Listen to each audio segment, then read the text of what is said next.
नमस्कार दोस्तों, स्वागत है आपका लेट्स स्टडी यूट्यूब चैनल पर। तो आज हम इस वीडियो में जीन प्याजे के बारे में देखेंगे और उनसे रिलेटेड सारे एमसीक्यूज हम सॉल्व करेंगे। तो ये काफ़ी महत्वपूर्ण टॉपिक है सभी टीचिंग एग्जाम्स के लिए। तो चलिए स्टार्ट करते हैं। जीन प्याजे, इनका जन्म हुआ था 9 अगस्त 1896 में और इनकी मृत्यु हुई 16 सितंबर 1980 में। तो ये आपसे पूछा जा सकता है कि इनका जन्म कब हुआ था और इनकी मृत्यु कब हुई थी, और ये किस देश से बिलोंग करते हैं। ये आपके बिलोंग करते हैं स्विट्ज़रलैंड से।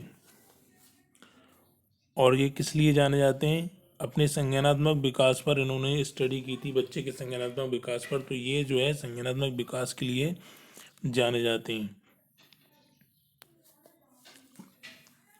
पहला क्वेश्चन है,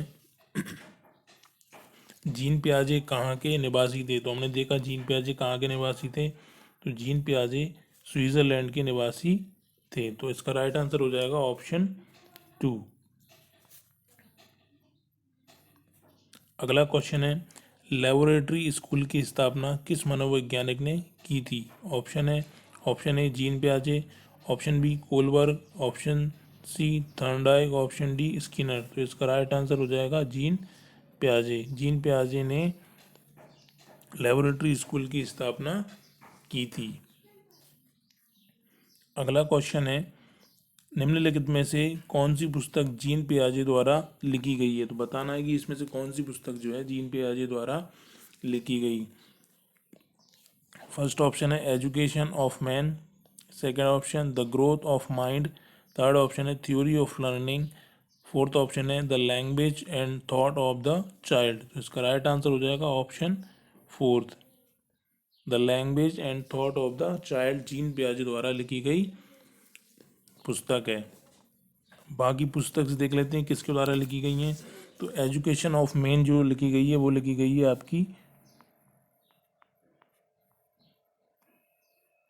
फ्रोवेल के द्वारा। द ग्रोथ ऑफ माइंड इसके लेखक हैं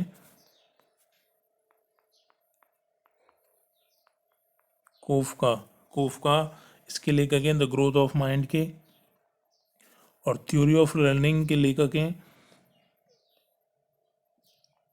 हिलगार्ड।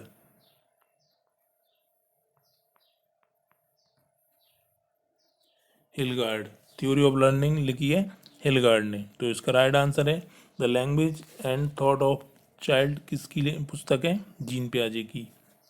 बाकी बुक्स का हमने देख लिया कि किसने लिखी हैं। अगला क्वेश्चन देखते हैं, निम्नलिखित में से कौन सी पुस्तक जीन पियाजे द्वारा नहीं लिखी गई है। तो इसमें से बताना कि कौन सी जो बुक है वो जीन पियाजे द्वारा नहीं लिखी गई है। ऑप्शन ए है the psychology of child, option second the child conception of the world, option third है play dreams and imitation in childhood, option fourth theory of learning. तो हमने देखा कि थ्योरी ऑफ लर्निंग जो लिखी गई है वो लिखी गई है हिलगार्ड द्वारा। तो इसका राइट आंसर हो जाएगा ऑप्शन फोर्थ। और ये जो सारे बाकी जो बुक्स हैं वो जीन पियाजे के द्वारा लिखी गई हैं।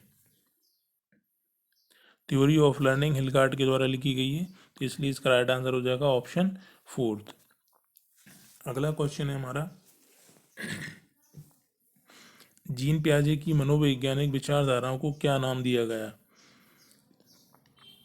जीन पियाजे की जो विचारधाराएं थीं उनको क्या नाम दिया गया बताना है। ऑप्शन ए है व्यवहारवादी मनोविज्ञान, ऑप्शन सेकंड विकासवादी मनोविज्ञान, ऑप्शन थर्ड संबंधवाद मनोविज्ञान, ऑप्शन फोर्थ है संरचनात्मक मनोविज्ञान। तो इसका राइट आंसर हो जाएगा ऑप्शन फोर्थ। ऑप्शन फोर्थ इसका राइट आंसर हो जाएगा संरचनात्मक मनोविज्ञान जो है जीन पियाजे की विचारधाराओं को नाम दिया गया संरचनात्मक मनोविज्ञान। अगला क्वेश्चन देखते हैं, क्वेश्चन नंबर 6, विकासात्मक मनोविज्ञान का पिता किसे कहा जाता है। विकासात्मक मनोविज्ञान का पिता किसे कहा जाता है। Option A Thorndike, second option गेस्टाल्टबाद, option third Kohlberg, option fourth Jean पियाजे।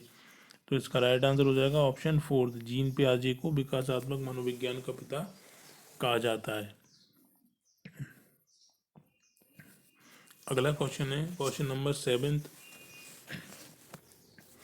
Gene पियाजे ने संज्ञानात्मक विकास की कितनी अवस्थाएं दी थी? संज्ञानात्मक विकास पर इन्होंने स्टडी की, तो इन्होंने कुछ अवस्थाएं दी थी, तो बताना कि कितनी अवस्थाएं जीन पियाजे ने दी थी। तो ऑप्शन ए है option first 4, option second 3, 3, option third 5, 5, option fourth है 2। तो जीन पियाजे ने वह, और इसका राइट आंसर हो जाएगा ऑप्शन ए, यानी 4 अवस्थाएं दी थी। कौन कौन सी अवस्थाएं? संवेदी परक अवस्था, पूर्व संक्रियात्मक अवस्था, मूर्त संक्रियात्मक अवस्था और अमूर्त संक्रियात्मक अवस्था। आगे हम देखेंगे इन अवस्थाओं पर भी कुछ क्वेश्चंस हैं। तो अगला क्वेश्चन देखते हैं क्वेश्चन नंबर 8। निम्नलिखित में से कौन सी जीन पियाजे द्वारा दी गई संज्ञानात्मक अवस्था नहीं है? तो इसमें बताना है कि कौन सी अवस्था जो है जीन पियाजे द्वारा नहीं दी गई है। तो जीन पियाजे ने हमें 4 अवस्थाएं बताई थी, इन 4 अवस्थाओं में से इनमें से कौन सी अवस्था नहीं बताना है। ऑप्शन ए संवेदी पेशी अवस्था, तो ये तो दी है। पूर्व संक्रियात्मक अवस्था, ये भी एक अवस्था है। ऑप्शन थर्ड मूर्त संक्रियात्मक अवस्था, तो ये भी एक अवस्था है। ले ऑप्शन फोर्थ ये एक अवस्था नहीं है। तो इसका राइट आंसर हो जाएगा ऑप्शन फोर्थ, यानी संवेगात्मक अवस्था नहीं है। जो जीन पियाजे ने अवस्थाएं दी हैं वो हैं संवेदी पेशी अवस्था, पूर्व संक्रियात्मक अवस्था, मूर्त संक्रियात्मक अवस्था और एक अवस्था और है जिसको हम बोलते हैं अमूर्त संक्रियात्मक अवस्था। तो इसका राइट आंसर हो जाएगा ऑप्शन 4, संवेगात्मक अवस्था जीन पियाजे ने नहीं दी है। अगला क्वेश्चन है क्वेश्चन नंबर 9। पियाजे के अनुसार जन्म से 2 वर्ष की अवस्था होती है। बताना है कि पियाजे के अनुसार जन्म से यानी 0 से 2 वर्ष की जो अवस्था होती है उसको पियाजे ने क्या कहा है? ऑप्शन ए संवेदी पेशी अवस्था, ऑप्शन सेकंड पूर्व संक्रियात्मक अवस्था, ऑप्शन थर्ड मूर्त संक्रियात्मक अवस्था, ऑप्शन फोर्थ संवेगात्मक अवस्था। इसका राइट आंसर हो जाएगा ऑप्शन ए, यानी संवेदी पेशी अवस्था जीन पियाजे ने 0 से जो 2 वर्ष की अवस्था होती है, जन्म से 2 वर्ष की जो अवस्था होती है वो होती है आपकी संवेदी पेशीय अवस्था। पूर्व संक्रियात्मक अवस्था होती है 2 से 7 वर्ष। मूर्त संक्रियात्मक अवस्था होती है आपकी 7 से 12 वर्ष। और संवेगात्मक अवस्था होती है आपकी, संवेगात्मक कोई अवस्था नहीं होती है, तो एक अवस्था और होती है जो कि आपकी अमूर्त संक्रियात्मक अवस्था होती है, जो कि 12 वर्ष के बाद तक चलती है। तो इसका राइट आंसर हो जाएगा संवेदी पेशी अवस्था। अगला क्वेश्चन देखते हैं क्वेश्चन नंबर 10। जीन पियाजे के अनुसार 2 से 7 वर्ष की अवस्था को कहा जाता है। अभी मैंने बताया कि 2 से 7 वर्ष की अवस्था को हम क्या बोलते हैं? 2 से 7 वर्ष की अवस्था को हम बोलेंगे पूर्व संक्रियात्मक अवस्था। इसका राइट आंसर हो जाएगा ऑप्शन 2। अगला क्वेश्चन है 7 से 12 वर्ष की अवस्था, 7 से 12 वर्ष की अवस्था को कहा जाता है जीन पियाजे के अनुसार।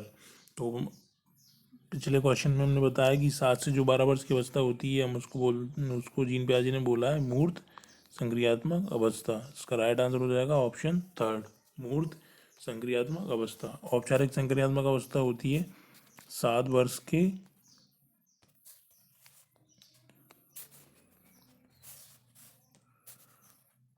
12 वर्ष के बाद की जो अवस्था होती है वो होती है आपकी औपचारिक संक्रियात्मक अवस्था। इसका जो राइट आंसर होगा 7 से 12 वर्ष का अवस्था वो होती है आपकी मूर्त संक्रियात्मक अवस्था। अगला क्वेश्चन है क्वेश्चन नंबर 12। 12 वर्ष के बाद की अवस्था को जीन पियाजे ने क्या कहा है? तो पिछले क्वेश्चन में हमने देखा कि 12 वर्ष के बाद की जो अवस्था होती है वो होती है आपकी औपचारिक अवस्था। तो राइट आंसर हो जाएगा ऑप्शन फोर्थ, औपचारिक क्रियात्मक अवस्था, जो कि 12 वर्ष के बाद की होती है। अगला क्वेश्चन क्वेश्चन नंबर 13। पियाजे के अनुसार विकास की प्रथम अवस्था जन्म से 2 वर्ष में बच्चा अधिक उपरोक्त प्रकार से जिसके द्वारा सीखता है वह है। तो देखिए यहाँ पर पूछा जा रहा है क्वेश्चन में कि जन्म से 2 वर्ष में बच्चा किस चीज के द्वारा सीखता है, यानी किस अवस्था में, जो जन्म से 2 वर्ष की जो अवस्था होती है उस अवस्था में बच्चा किस तरीके से सीखता है। तो ऑप्शन ए इंद्रियों के द्वारा, ऑप्शन बी अमूर्त चिंतन द्वारा, ऑप्शन सी मूर्त चिंतन द्वारा, ऑप्शन डी भाषा के द्वारा। तो इसका राइट आंसर हो जाएगा ऑप्शन ए इंद्रियों के द्वारा, यानी ऑप्शन फर्स्ट इसका राइट आंसर हो जाएगा। 0 से 2 वर्ष की जो अवस्था थी, जन्म से 2 वर्ष की अवस्था, उसको जीन पियाजे ने संवेदीय प्रेरक अवस्था बोला है। संवेदी प्रेरक अवस्था में बच्चा क्या करता है, अपनी इंद्रियों के द्वारा सीखता है। यानी अगर उसको भूख लगी है तो वह रोने लगता है ना।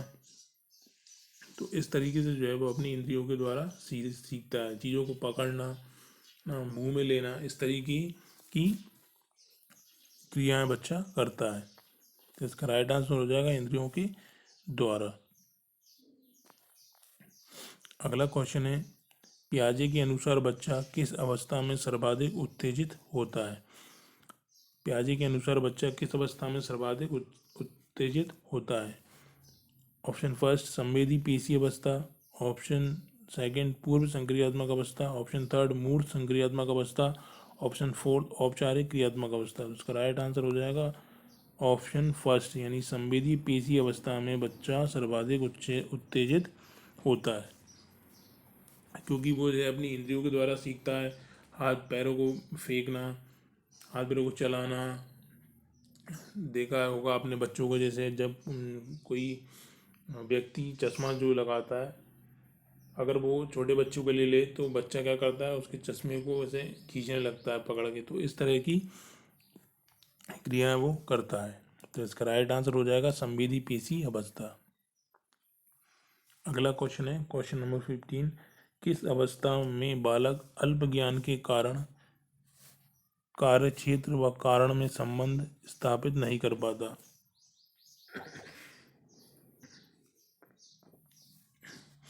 तो यहाँ पर हमें बताना है कि कार्य क्षेत्र व कारण में संबंध नहीं कर पाता, मतलब क्या है कि बच्चे को अगर हम कुछ बोलते हैं करने के लिए तो वो कर तो लेता है, लेकिन उसके पीछे क्या कारण है करने का उसको वह नहीं समझ पाता। तो किस अवस्था में ऐसा होता है। ऑप्शन ए ऑप्शन फर्स्ट संवेदी पेशी अवस्था, ऑप्शन सेकंड पूर्व संक्रियात्मक अवस्था, ऑप्शन थर्ड मूर्त संक्रियात्मक अवस्था, ऑप्शन फोर्थ औपचारिक क्रियात्मक अवस्था। तो इसका राइट आंसर हो जाएगा संवेदी पेशी अवस्था में बच्चा कार्य क्षेत्र व कारण में संबंध स्थापित नहीं कर पाता। अगला क्वेश्चन है, किस अवस्था में बालक आत्मकेंद्रिता का गुण प्रदर्शित करता है। इसमें बताना है कि आत्मकेंद्रिता का गुण बच्चा किस अवस्था में प्रदर्शित करता है। ऑप्शन ए संवेदी पेशी अवस्था, ऑप्शन बी पूर्व संक्रियात्मक अवस्था, ऑप्शन सी मूर्त संक्रियात्मक अवस्था, ऑप्शन डी औपचारिक संक्रियात्मक अवस्था। तो इसका राइट आंसर हो जाएगा ऑप्शन बी, यानी पूर्व संक्रियात्मक अवस्था में बच्चा आत्म केंद्रित होता है, यानी अपनी बातों को सही मानता है, अपनी नॉलेज से चीज़ों को समझता है और अपनी बातों को सही मानता है। इसका राइट आंसर हो जाएगा पूर्व संक्रियात्मक अवस्था। अगला क्वेश्चन है क्वेश्चन नंबर 17, जीन पियाजे के अनुसार बालक किस अवस्था में वस्तुओं को क्रम से रखना, हल्के भारी का ज्ञान होना, क्रम से रखना, हल्के भारी का ज्ञान होना, रंगों को पहचानना, गिनती गिनना, अक्षर लिखना, पूछने पर नाम बताना आदि सीख जाता है। तो ऑप्शन ए संवेदी प्रेरक अवस्था जो कि हमारी होती है 0 से 2 वर्ष। तो इसमें तो बच्चा ऐसा नहीं कर पाता है। सेकंड है पूर्व संक्रियात्मक अवस्था जो कि होती है हमारी 2 से 7 वर्ष। तो इस एज में बच्चा जो है क्रम को, वस्तुओं को क्रम से रखना, हल्के भारी का ज्ञान होना और रंगों को पहचानना, ये सब इसमें विकसित हो जाता है। तो इसका राइट आंसर हो जाएगा ऑप्शन सेकंड, यानी पूर्व संक्रियात्मक अवस्था। अगला क्वेश्चन है क्वेश्चन नंबर 18। जीन पियाजे के अनुसार किस अवस्था में बालक में वस्तु स्थायित्व का भाव, देखिए यहाँ पर वस्तु स्थायित्व का भाव, सजीव चिंतन, जीववाद आदि के गुण पाए जाते हैं। ऑप्शन ए संवेदी पेशी अवस्था, ऑप्शन सेकंड पूर्व संक्रियात्मक अवस्था, ऑप्शन थर्ड मूर्त संक्रियात्मक अवस्था, ऑप्शन फोर्थ औपचारिक संक्रियात्मक अवस्था। तो इसका राइट आंसर हो जाएगा ऑप्शन सेकंड, यानी पूर्व संक्रियात्मक अवस्था में बच्चे में वस्तु स्थायित्व, सजीव चिंतन, जीववाद आदि के गुण पाए जाते हैं। मतलब इसका क्या मतलब है कि बच्चा क्या करता है कि जो चीज़ें निर्जीव हैं, यानी कि निर्जीव चीज़ों में भी वो समझता है बच्चा कि इनमें भी जान है, यानी ये इनको भी चोट लग जाती है। अगर बच्चे के पास कोई डॉल है, अगर आप उसको गिरा देंगे तो उसको लगेगा कि इसको लग जाएगी, इसको चोट लग जाएगी, इसमें भी जान है। तो निर्जीव वस्तुओं को भी वह सजीव समझता है। किस अवस्था में? पूर्व संक्रियात्मक अवस्था में। तो इसका राइट आंसर हो जाएगा ऑप्शन 2। अगला क्वेश्चन है क्वेश्चन नंबर 19। जीन पियाजे के अनुसार बालक में अपलट वाली अनुक्रमणशीलता का गुण पाया जाता है। यानी कि इसमें क्या होता है, बच्चा अपनी थॉट्स को रिवर्स नहीं कर पाता है ना। यानी कि कह सकते हैं कि अगर वो 2+4 को 6 लिख रहा है, तो यहाँ पर वह 3+3 को 6 लिखने में उसको दिक्कत जाएगी। यानी इसको वह नहीं समझ पाएगा कि 3+3 भी 6 होते हैं और 2+4 भी 6 होते हैं। तो वह अपनी थॉट्स को रिवर्स नहीं कर पाता है। तो किस अवस्था में ऐसा होता है? तो ये होता है आपकी सेकंड पूर्व संक्रियात्मक अवस्था। तो इसका राइट आंसर हो जाएगा ऑप्शन 2, पूर्व संक्रियात्मक अवस्था में अपलटवारी अनुक्रमणशीलता का गुण पाया जाता है।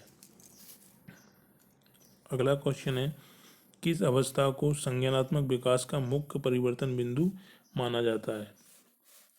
मुख्य परिवर्तन बिंदु बताना कि संज्ञानात्मक विकास का मुख्य परिवर्तन बिंदु माना जाता है। ऑप्शन ए स्थूल संक्रियात्मक अवस्था, ऑप्शन बी अमूर्त संक्रियात्मक अवस्था, ऑप्शन सी इंद्रिय जनित अवस्था, ऑप्शन 4 पूर्व संक्रियात्मक अवस्था। तो इसका राइट आंसर हो जाएगा ऑप्शन ए, यानी स्थूल संक्रियात्मक अवस्था में बच्चा क्या करता है, इसका मुख्य परिवर्तन का यह बिंदु होता है। यानी यहाँ से बच्चे में तार्किक योग्यताएं आना शुरू हो जाती हैं, लॉजिकली सोचना शुरू कर देता है बच्चा, जो कि हमारी अवस्था होती है 7 से 12 वर्ष की। तो स्थूल संक्रियात्मक अवस्था इसका राइट आंसर हो जाएगा। स्थूल संक्रियात्मक अवस्था को हम मूर्त संक्रियात्मक अवस्था भी बोलते हैं। तो इसका राइट आंसर हो जाएगा ऑप्शन ए। अगला क्वेश्चन देखते हैं क्वेश्चन नंबर 21। किस अवस्था में बालक अपने सामने उपस्थित वस्तुओं के बीच तुलना करना, समानता तथा असमानता करना सीख जाता है? ऑप्शन ए स्थूल संक्रियात्मक अवस्था, ऑप्शन बी अमूर्त संक्रियात्मक अवस्था, ऑप्शन सी इंद्रिय जनित अवस्था, ऑप्शन डी पूर्व संक्रियात्मक अवस्था। तो इसका राइट आंसर हो जाएगा ऑप्शन ए, यानी कि स्थूल संक्रियात्मक अवस्था। यानी कि मूर्त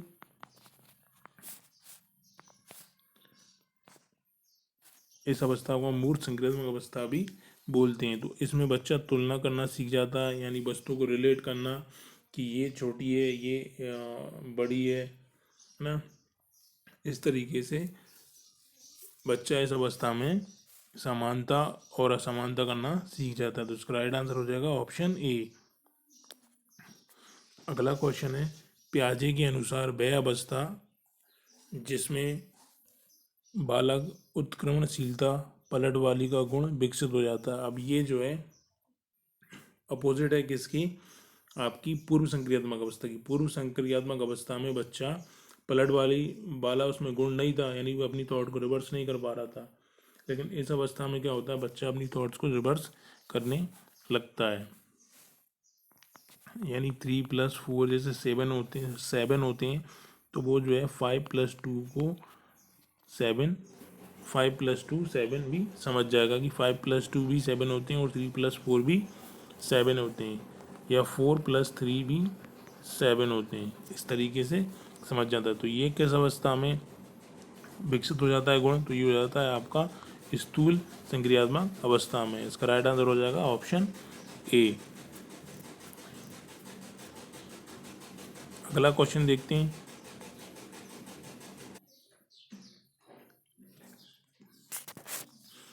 क्वेश्चन नंबर 23, पियाजे के अनुसार वह अवस्था जिसमें बालक अनेक तार्किक क्रिया करने में समर्थ हो जाता है। तार्किक क्रिया यानी लॉजिकली सोचने लगता है। किस अवस्था में बच्चा लॉजिकली सोचने लगता है? ऑप्शन ए स्थूल संक्रियात्मक अवस्था, ऑप्शन सेकंड मूर्त संक्रियात्मक अवस्था, ऑप्शन थर्ड इंद्रजनित अवस्था, ऑप्शन फोर्थ पूर्व संक्रियात्मक अवस्था। इसका राइट आंसर हो जाएगा ऑप्शन ए स्थूल संक्रियात्मक अवस्था में बच्चा तार्किक क्रिया करने में समर्थ हो जाता है। अगला क्वेश्चन नंबर 24, अवस्था जिसमें बालक अपने पूर्व अनुभवों द्वारा पदार्थ तथा गुणों की पहचान। अब यहाँ पर पदार्थ तथा गुणों की पहचान करने लगता है पूर्व अनुभवों के द्वारा।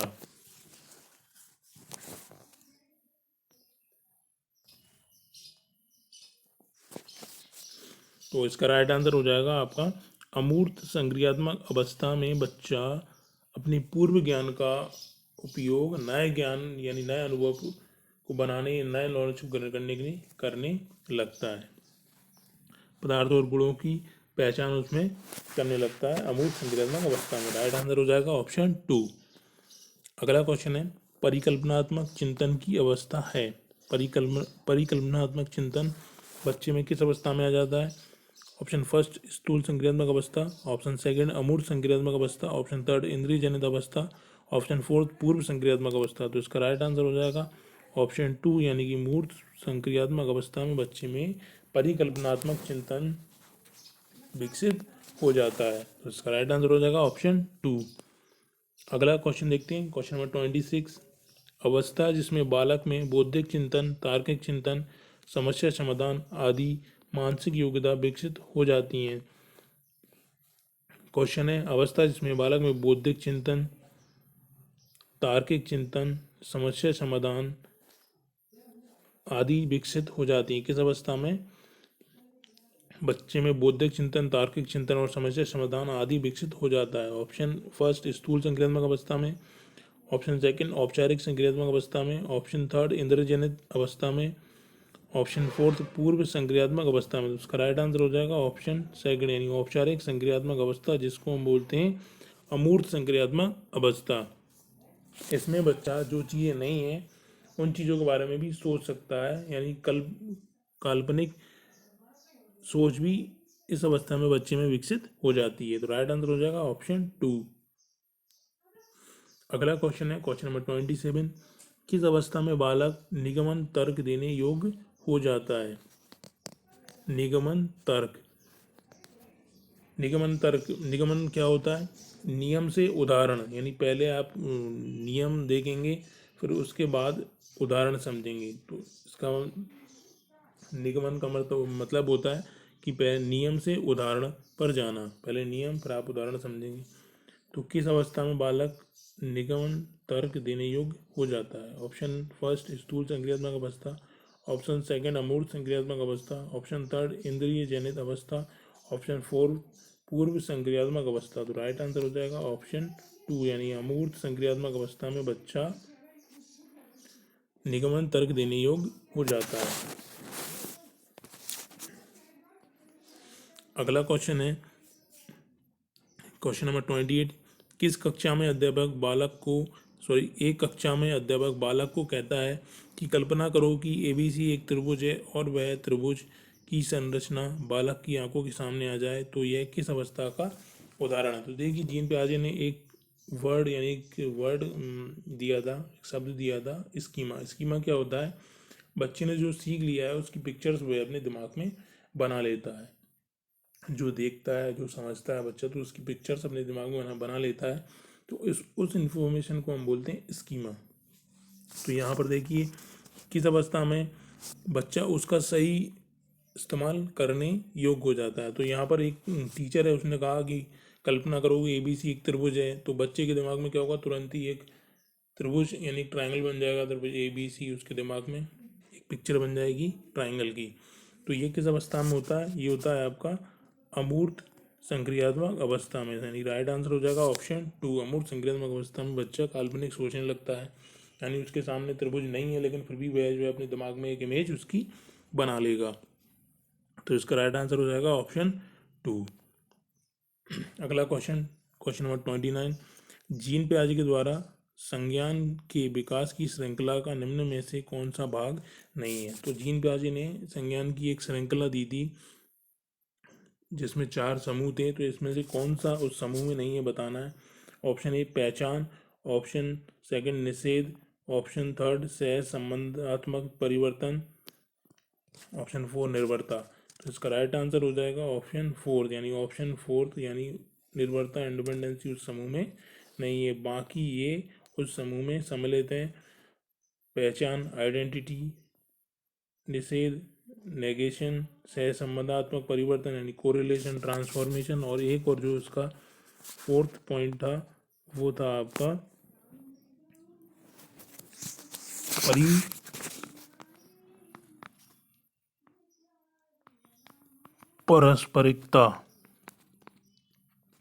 परस्परिकता यानी कि रेसिप्रोकल।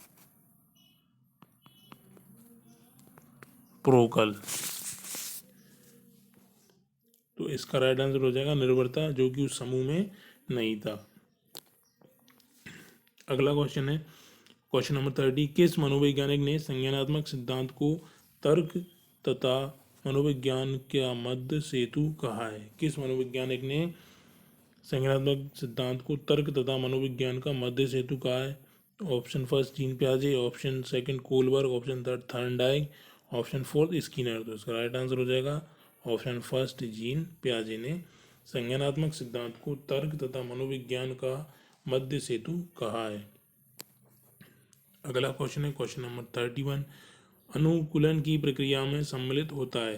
अनुकूलन की प्रक्रिया में सम्मिलित होता है। ऑप्शन ए संगठन, ऑप्शन सेकंड संज्ञानात्मक कार्यविधि, ऑप्शन थर्ड आत्मसत्करण एवं समविशिष्टीकरण, ऑप्शन फोर्थ इनमें से कोई नहीं। तो इसका राइट आंसर हो जाएगा ऑप्शन थर्ड, यानी आत्मसत्करण एवं समविशिष्टीकरण अनुकूलन की प्रक्रिया में शामिल होता है। अगला क्वेश्चन है क्वेश्चन नंबर 32। जीन पियाजे द्वारा संज्ञानात्मक संरचना को उल्लेखित करने वाली शब्दावली। बताना है कि जीन पियाजे द्वारा संज्ञानात्मक संरचना को उल्लेखित करने वाली शब्दावली है। ऑप्शन ए अनुप्रतीकात्मक, ऑप्शन सेकंड प्रतीकात्मक, option third schema, option fourth अहम केंद्रित। तो हम बात करते हैं स्कीमा, तो इसका राइट आंसर हो जाएगा ऑप्शन थर्ड यानी स्कीमा।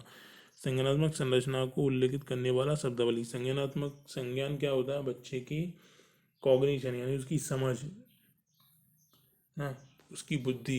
तो बस जो अपनी समझ जो है उसके दिमाग में फिट करके रखता है, तो जिसे हम बोलते हैं स्कीमा। तो इसका राइट आंसर हो जाएगा ऑप्शन थर्ड स्कीमा। अगला क्वेश्चन है क्वेश्चन नंबर 33। विचार न केवल भाषा को निर्धारित करते हैं बल्कि उसे आगे भी बढ़ाते हैं, यह विचार किसके द्वारा रखा गया? ऑप्शन फर्स्ट जीन पियाजे, option second Kohlberg, option third Thorndike, option fourth Skinner. तो राइट आंसर हो जाएगा आपका जीन पियाजे ने यह विचार रखा था कि विचार न केवल भाषा को निर्धारित करते हैं बल्कि उसे आगे भी बढ़ाते हैं। यानी कि पहले इन्होंने कहा कि पहले विचार आता है, इसके बाद भाषा आती है। कोलबर्ग ने वाइगोत्स्की ने इनके अपोजिट कहा था कि पहले भाषा आती है, इसके बाद विचार आते हैं। इसका राइट आंसर हो जाएगा ऑप्शन ए। अगला क्वेश्चन है संज्ञानात्मक विकास पर व्यवस्थित कार्य करने वाला मनोवैज्ञानिक था। ऑप्शन फर्स्ट जीन पियाजे, option second Kohlberg, option third Thorndike, option fourth Skinner. तो राइट आंसर हो जाएगा जीन पियाजे। संज्ञानात्मक विकास पर व्यवस्थित इन्होंने पूरा व्यवस्थित अध्ययन किया था, किस पर? संज्ञानात्मक विकास पर, जीन पियाजे ने। अगला क्वेश्चन है संज्ञानवादी विकास सिद्धांत के प्रवर्तक थे। संज्ञानवादी विकास के प्रवर्तक कौन थे? इसका राइट आंसर हो जाएगा ऑप्शन ए यानी जीन पियाजे संज्ञानवादी विकास सिद्धांत के प्रवर्तक थे। नेक्स्ट क्वेश्चन है क्वेश्चन नंबर 36। पियाजे का सिद्धांत किसके अवलोकन पर आधारित था, यानी उन्होंने किस पर अपनी रिसर्च की थी। ऑप्शन एक कुत्ता, ऑप्शन सेकंड दिल्ली, सॉरी ये दिल्ली नहीं है, गलत मिसप्रिंट हो गया, ये एक्चुअली बिल्ली है। दिल्ली और बिल्ली में थोड़ा कम फर्क होता है, तो इसलिए ये बाय मिसप्रिंट हो गया दिल्ली, तो इसका सही है बिल्ली। तो उन्होंने किस पियाजे का सिद्धांत किसके अवलोकन पर आधारित है। ऑप्शन ए, ऑप्शन फर्स्ट कुत्ता, ऑप्शन सेकंड बिल्ली, ऑप्शन थर्ड अपने बालक, ऑप्शन फोर पड़ोस के बालक। तो इसका राइट आंसर हो जाएगा ऑप्शन थर्ड, उन्होंने अपने ही बालकों पर इसका अध्ययन किया था। अगला क्वेश्चन है क्वेश्चन नंबर 37। बच्चे दुनिया के बारे में अपनी समझ का सृजन करते हैं, इसका श्रेय को जाता है, यानी कि बच्चे दुनिया के बारे में अपनी समझ का सृजन करते हैं, यह किसने कहा था। ऑप्शन फर्स्ट जीन पियाजे, option second Kohlberg, option third Thorndike, option four Skinner. तो इसका राइट आंसर हो जाएगा ऑप्शन फर्स्ट, यानी जीन पियाजे ने। जीन पियाजे ने कहा था कि बच्चे दुनिया के बारे में अपनी समझ का सृजन करते हैं, और जीन पियाजे ने बच्चों को क्या कहा, लिटिल साइंटिस्ट भी जीन पियाजे ने कहा था। लिटिल साइंटिस्ट बच्चों को जीन पियाजे ने कहा था। अगला क्वेश्चन है क्वेश्चन नंबर 38। निम्नलिखित में से कौन सा पियाजे के अनुसार बुद्धि का निर्धारक तत्व नहीं है। यहाँ पर नहीं है बताना है कि बुद्धि का इसमें से कौन सा निर्धारक तत्व नहीं है। ऑप्शन फर्स्ट सामाजिक संरक्षण, ऑप्शन सेकंड अनुभव, ऑप्शन थर्ड संतुलिनीकरण, ऑप्शन फोर्थ इसमें से कोई नहीं। तो इसका राइट आंसर हो जाएगा ऑप्शन ए, यानी समाजीकरण जो है हमारी बुद्धि का निर्धारक तत्व नहीं है, यानी सामाजिक क्रियाओं से हमारी बुद्धि का विकास नहीं होता है, सिर्फ हमारे सामाजिक जो बुद्धि है, या हम बोल सकते हैं कि जो सामाजिक हमारा संज्ञान है उसका विकास होता है सामाजिक संचरण से, ना कि बुद्धि का विकास। अगला क्वेश्चन है क्वेश्चन नंबर 39। बच्चों के बौद्धिक विकास के 4 सुस्पष्ट स्तरों को पहचाना गया था। बच्चों के जो बौद्धिक विकास के जो 4 सुस्पष्ट स्तर थे उनको किसने पहचाना था। ऑप्शन फर्स्ट जीन पियाजे, option second Kohlberg, option third Thorndike, option fourth Skinner. तो राइट आंसर हो जाएगा ऑप्शन ए, यानी जीन पियाजे ने बच्चों के बौद्धिक विकास के 4 सुस्पष्ट स्तरों को पहचाना था। अगला क्वेश्चन है लास्ट क्वेश्चन पियाजे से रिलेटेड। तो क्वेश्चन है जीन पियाजे संबंधित थे, जीन पियाजे किससे संबंधित थे। ऑप्शन ए व्यवहारवाद, ऑप्शन बी संज्ञानवाद, ऑप्शन सी ज्ञानवाद, ऑप्शन फोर्थ इनमें से कोई नहीं। तो इसका राइट आंसर हो जाएगा ऑप्शन सेकंड, यानी संज्ञानवाद से संबंधित थे। उन्होंने संज्ञानात्मक विकास पर अपना योगदान दिया और उस पर स्टडी अपनी की थी। तो इसका राइट आंसर हो जाएगा ऑप्शन 2।